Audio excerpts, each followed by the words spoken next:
Guys देखो, आपका NEET का रिजल्ट आ चुका है। आप सभी ने अपना रिजल्ट देख लिया होगा। अब सबसे बड़ा क्वेश्चन आपके दिमाग में चल रहा होगा कि मुझे अब ड्रॉप लेना चाहिए या नहीं लेना चाहिए। तो सबसे पहले मेरी एक बात याद रखना कि एक तो ड्रॉप के बारे में जो आपका सबका लोगों का मिथ बना हुआ है उसको दूर करो। ड्रॉप तभी लेना जब तुम सिर्फ एक साल नहीं, अपनी पूरी लाइफ को चेंज करने के लिए रेडी हो। ड्रॉप फेलियर का नाम नहीं, कमबैक का नाम है।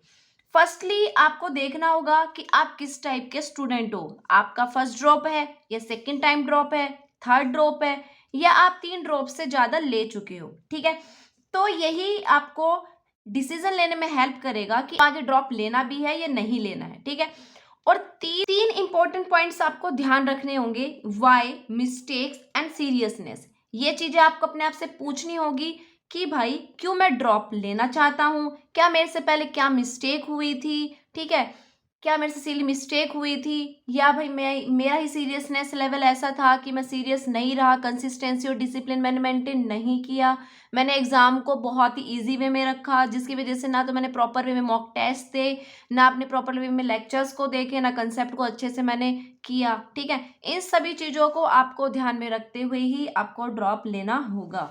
साथ के साथ अगर आप लोग ड्रॉप ले रहे हो तो आपको अपने आप से ये चीज़ें पूछनी होगी कि भाई वही बच्चा ड्रॉप लेना जिसका एमबीबीएस ही फाइनल गोल है।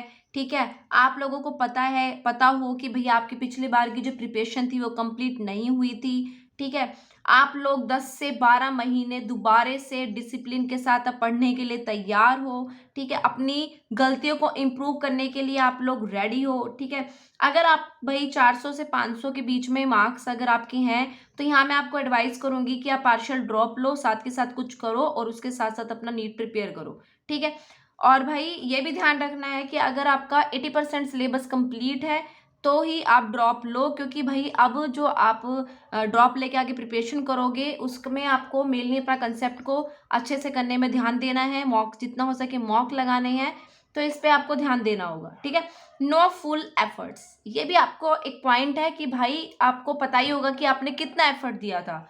ये चीज़ अपने आप से पूछो कि क्या मैंने इस ईयर में अपना फुल एफर्ट दिया भी था, नहीं दिया था, तभी ड्रॉप लेना। क्योंकि अगर आप एफर्ट ही नहीं डालोगे ना तो आपका अगला अटेम्प्ट भी ऐसे ही चला जाएगा, फिर वो एक साल खराब हो जाएगा। तो इससे मच बेटर है ना कि अगर आपसे नहीं हो रहा है तो स्किप कर दो ना, आगे लाइफ में कुछ और कर लो। ड्रॉप आपको कब नहीं लेना है कि भाई आप अपने फैमिली प्रेशर में या फ्रेंड्स के बीच में दिखाने के लिए आप ड्रॉप पे ड्रॉप लिए जा रहे हो लेकिन आप नहीं करना चाहते हो, तो प्लीज़ आप ड्रॉप मत लेना। रोजाना आपको पढ़ने की आप कंसिस्टेंसी नहीं बना पा रहे हो, आपसे नहीं हो पा रहा है 10-10 12-12 घंटे की, कई बच्चे तो 18-18 घंटे की भी स्टडी करते हैं, जब एग्जाम आ जाता है बिल्कुल पास आप नहीं कर पा रहे हो तो प्लीज़ ड्रॉप मत लेना। ठीक है, पिछली स्ट्रेटेजी को ही आप बार बार रिपीट करे जा रहे हो, आप न्यू स्ट्रेटेजी नहीं बना रहे हो, ना कोई चेंजेस कर रहे हो, तो ड्रॉप मत लेना। आपने फुल एफर्ट दे दिया था, बस आपको लगता है कि नहीं मैं अपनी तरफ से फुल एफर्ट दे चुका हूँ, अब मैं आगे नहीं कर सकता हूँ, तो मत लो यार ड्रॉप। मेंटली आप बर्न आउट हो चुकी हो, 3 से ज़्यादा आपकी ड्रॉप हो चुकी है और फाइनेंशियली प्रॉब्लम है, तो प्लीज़ मत लो। क्योंकि कई बार क्या होता है कि अगर आपकी फैमिली में, आपके घर में फाइनेंशियल प्रॉब्लम भी है ना, तो आप ढंग से स्टडी नहीं कर पाते हो। तो मच बेटर है, इतने लंबे कोर्स को करने से मच बेटर है कि भाई जो बच्चा साथ ही साथ इन सब चीज़ों को टैकल करके नहीं चल पा रहा है तो प्लीज़ आप थोड़ा कम टाइम का कोर्स करके अपना फाइनेंशियल है वो अच्छा कर लो। ठीक है, आपका अगर टारगेट है ना कि आपको एम्स में ही जाना है, 650 प्लस मार्क्स ही आपको लेके आने हैं, तो आपको ध्यान देना होगा कि आपको तीनों सब्जेक्ट में कितने कितने मार्क्स के लिए आपको लड़ना है। बायोलॉजी में आपको 340 से 350 प्लस लाने ही होंगे, केमिस्ट्री में 150 से 160 प्लस आपको लाने ही होंगे, फिजिक्स में 150 प्लस, एंड आपका टोटली टारगेट होना चाहिए 650 से 680 प्लस। गोल्डन रूल्स है, जो बच्चा ड्रॉप लेने की सोच चुका है कि भाई मुझे ड्रॉप लेना ही लेना है, तो भाई इन रूल को आप ध्यान रखना कि एनसीईआरटी आपकी भगवान है। ठीक है, बायोलॉजी की एनसीईआरटी हो, इनऑर्गेनिक की एनसीईआरटी, कोई भी एनसीईआरटी आप उठा के देख लो, वो आपको बार बार रिपीट करनी है। बायोलॉजी की एनसीईआरटी तो आपको यार 10 बार तो एटलीस्ट पढ़ लेनी है। बायो के लिए तो इधर उधर मत भटको, बायोलॉजी में अपनी एनसीईआरटी करो, एमटीजी फिंगर टिप्स से अपने क्वेश्चंस करो, प्रीवियस ईयर के जो क्वेश्चंस हैं उनको लगा लो और अपनी एनसीईआरटी को बार बार रिपीट कर लो, तो भाई मच है आपके बायोलॉजी के लिए। रूल 2, एक टीचर, एक नोट्स और एक ही मटेरियल पे आपको स्टिक रहना है, इधर उधर नहीं भटकना है। एक ही चीज़ों को ना आप 10 बार देख लो, एक ही टीचर की वीडियो आप 10 बार देख लो, नोट्स है अपने उनको 10 बार पढ़ लो, एक ही मटेरियल को 10-15 बार रिवाइज कर लो, इधर-उधर 10 मटेरियल उठाने से तो मच बेटर है। रूल आपके लिए 3 रहेगा कि आपको अपने पीवाईक्यू ज़रूर लगाने हैं, 150 से 200 एमसीक्यूज़ आपको डेली बेसिस पे प्रैक्टिस ज़रूर करनी है और ये जो एमसीक्यूज़ प्रैक्टिस है आपको डे बाय इंक्रीज़ करना है। ये आपको स्टार्टिंग के लिए बोल रही हूँ क्योंकि अभी क्या है कि आप अभी एक अटेम्प्ट दे के हटे हो, रिजल्ट से निकले हो, तो भाई थोड़ा टाइम लगेगा दोबारा से उस कंसिस्टेंसी को बनाने के लिए, तो अभी थोड़ा शुरू करना शुरू कर दो, ठीक है। रूल 4 रहेगा कि आपको संडे को अपना फुल टेस्ट देना है, साथ के साथ आपको पूरे वीक का एनालिसिस करना है, मिस्टेक्स देखनी है। रूल 5, आपको मोटिवेशन से नहीं डिसिप्लिन से सिलेक्शन लेना होगा। यार मोटिवेशन तो 2 दिन का होता है।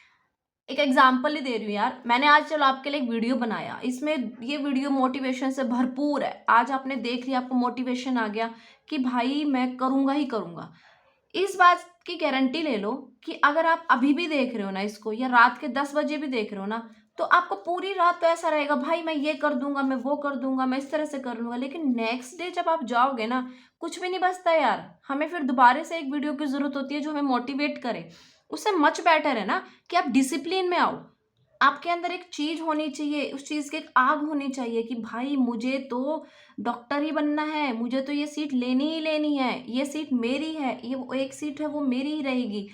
तभी आप कर पाओगे, ठीक है। मोटिवेशन से कुछ नहीं होता, मोटिवेशन थोड़ी देर के लिए होता है, वो जरूरी होता है। मैं ये नहीं कह रही जरूरी नहीं होता, जरूरी होता लेकिन थोड़ी देर के लिए होता है। लेकिन जो एंड तक आपके साथ चलेगा वो आपका डिसिप्लिन, आपकी कंसिस्टेंसी और आपके कुछ कर जाने की एक इंटरनल जो आपकी भावना होगी, ठीक है।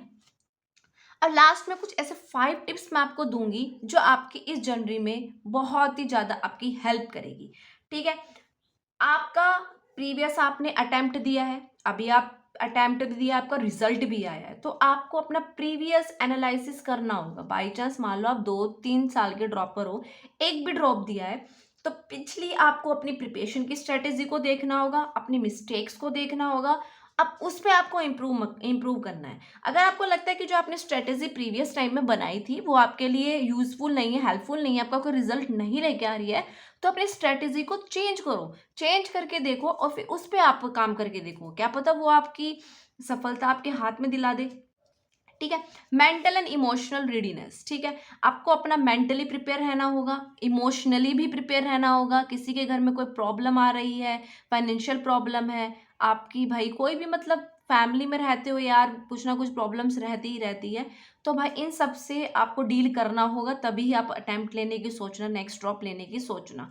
आपका सपोर्ट सिस्टम कैसा है, आपकी फैमिली आपको सपोर्ट करती है नहीं करती है, क्योंकि यार अगर फैमिली सपोर्ट नहीं कर रही है तो कहीं ना कहीं आपको दिमाग में भी ये रहेगा कि यार मेरी फैमिली सपोर्ट नहीं कर रही है, ठीक है। इस पूरी जर्नी में यार देखो सपोर्ट होना बहुत जरूरी है। चलो फैमिली आपको सपोर्ट नहीं कर रही, कोई आपका दोस्त है, आपका कोई रिलेटिव है, कोई भी आपका अगर सपोर्ट सिस्टम बना हुआ है, तो उससे आपका ना थोड़ा मेंटल पीस रहेगी और आप थोड़ा अच्छा बेटर रिजल्ट कर पाओगे, ठीक है। अल्टरनेट में एक बैकअप प्लान जरूर लेकर चलना, क्योंकि आप ड्रॉपर हो, जितना हो सके अपना एक बैकअप प्लान जरूर सोच के रखना कि भाई अगर ये नहीं होता है तो मैं इसके बाद ये करूंगा। पूरी जिंदगी तो आप इस एग्जाम को लेके नहीं बैठ सकते ना कि भाई ड्रॉप पे ड्रॉप दिए जा रहे हो, ड्रॉप पे ड्रॉप दिए जा रहे हो, ठीक है। तो उससे मच बेटर है एक अपना बैकअप प्लान बना के रखना कि मैं इस पे अपना काम करूंगा, ठीक है। डिसिप्लिन और कंसिस्टेंसी तो आपको मेंटेन रखनी ही होगी, डिसिप्लिन और कंसिस्टेंसी नहीं होगी तो आप कुछ नहीं कर पाओगे। तो गाइज ये आपके लिए छोटे छोटे से पॉइंट्स थे कि आपको ड्रॉप लेना चाहिए नहीं लेना चाहिए, ठीक है। आई होप ये आपकी हेल्प करेगा कि भाई आपको क्या डिसीजन लेना है अब लाइफ में आगे, कि ड्रॉप लोगे या नहीं लोगे, ठीक है। आई होप ये वीडियो आपके लिए यूजफुल होगा। जितना हो सके आप ये वीडियो को ज़्यादा से ज़्यादा लोगों में ज़रूर शेयर करना, अपने उन दोस्तों के पास जिन्हें ऐसी ऐसी वीडियो की नीड हो।